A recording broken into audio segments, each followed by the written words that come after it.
Corona को लेकर विश्व में अलग अलग रिसर्च और स्टडी की जा रही है। रिसर्च और स्टडी से यह पता लगाने की कोशिश हो रही है कि कोरोना से आखिर कैसे लड़ा जाए और कोरोना का खतरा किन लोगों को ज्यादा है।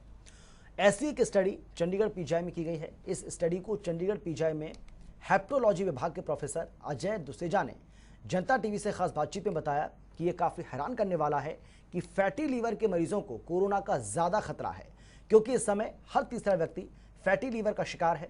उन्होंने बताया कि अगर उम्र समूह की बात की जाए तो जिन लोगों की उम्र 45 साल से ज्यादा है उनको कोरोना से ज्यादा खतरा है।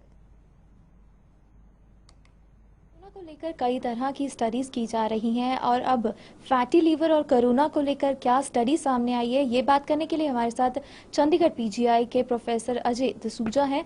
सर, एक नई स्टडी जो है वो की गई है, फैटी लीवर और कोरोना, इनका आपस में क्या तालमेल है, क्योंकि आज के टाइम पर हर तीसरा व्यक्ति जो है वो फैटी लीवर से जो है वो ग्रस्त है। देखिए, आपने बिल्कुल सही बात करी। और क्योंकि फैटी लिवर की समस्या इतनी कॉमन है कि आपने बताया कि विश्व भर में आई थिंक पूरे संसार में हर तीसरे या चौथे आदमी को फैटी लिवर है। और जिस फैटी लिवर की हम बात कर रहे हैं ये वो फैटी लिवर है जो उन लोगों में होता है जो शराब नहीं पीते हैं, तो इसको हम non alcoholic fatty liver disease कहते हैं। सिमिलरली अगर आप इंडिया की फिगर्स देखो तो आई थिंक यहाँ पे भी फैटी लिवर जो है बहुत कॉमन है। ऑलमोस्ट हर तीसरे या चौथे आदमी को फैटी लिवर है। लेकिन चंडीगढ़ के एरिया में, पंजाब के इस एरिया में आई थिंक फैटी लिवर और ज़्यादा कॉमन है। हर दूसरे या तीसरे आदमी को फैटी लिवर है।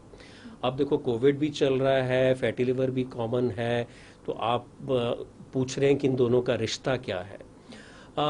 अगर आपको याद हो, जब शुरू में कोविड का पैंडेमिक शुरू हुआ था तो जब लोगों को इसके बारे में बताया जा रहा था तो ये कहते थे कि भाई जिनका उम्र ज़्यादा है, जिसको शुगर की प्रॉब्लम है या जिसको मोटापा है, ओबेसिटी है, ब्लड प्रेशर है, हार्ट की प्रॉब्लम है, प्लीज़ वो अपना ज़्यादा ध्यान रखें, क्योंकि उनको जो risk of Covid, severe covid disease हम कह लें, वो ज़्यादा माना जाता था। उनका हॉस्पिटलाइजेशन का रेट जो था वो ज़्यादा होता था।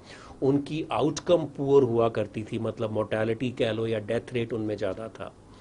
लेकिन धीरे धीरे जब जो है इस पे और काम होता गया और पता लगा कि भाई और क्या कारण है, तो उसमें एक कारण और जो है सामने आया। और ख़ासकर हमारे लिवर कम्युनिटी में अगर मैं बात करूं तो ये हमें सामने आया है कि जिन लोगों को लिवर की प्रॉब्लम है और ख़ासकर क्रॉनिक लिवर डिजीज़ है, क्रॉनिक का मतलब होता है लिवर की बीमारी जब सालों साल चलती है उसको हम क्रॉनिक कहते हैं। उसके बहुत सारे कारण होते हैं, तो उनमें से एक कारण है फैटी लिवर।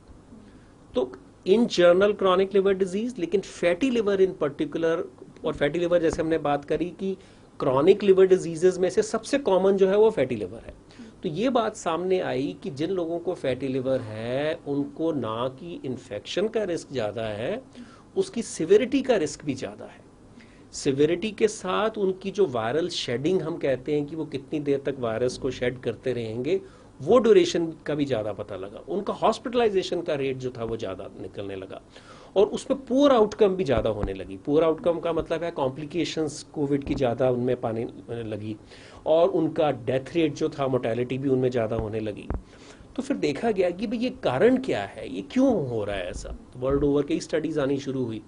तो सबसे पहला जो कारण उभर के आया वो तो ये था कि भाई ये जो फैटी लिवर है, नेफर्ड या non alcoholic fatty liver disease, ये उन्हीं रिस्क फैक्टर्स के साथ जुड़ा है जो हमने कहा, जो शुरू में कोविड ने कहा था कि भाई इनसे रिस्क ज़्यादा होता है। चाहे वो मोटापा हो, चाहे वो शुगर हो, चाहे वो ब्लड प्रेशर हो, चाहे वो लिपिड की प्रॉब्लम हो, वो सारा का सारा फैटी लिवर से जुड़ा है। तो लॉकडाउन बेशक ही चल रहा है, लेकिन इसमें ये भी ज़रूरी है कि कुछ फिजिकल एक्टिविटीज़ जो हैं वो की जाए ताकि जो फैटी लिवर के पेशेंट्स हैं वो अपना ध्यान रखें। और इसके साथ ही वैक्सीन जो है वो भी फैटी लीवर के पेशेंट्स जो हैं लगवा सकते हैं। फैटी लीवर के नहीं बल्कि सभी लोग जो हैं वो वैक्सीन ज़रूर लगाएं।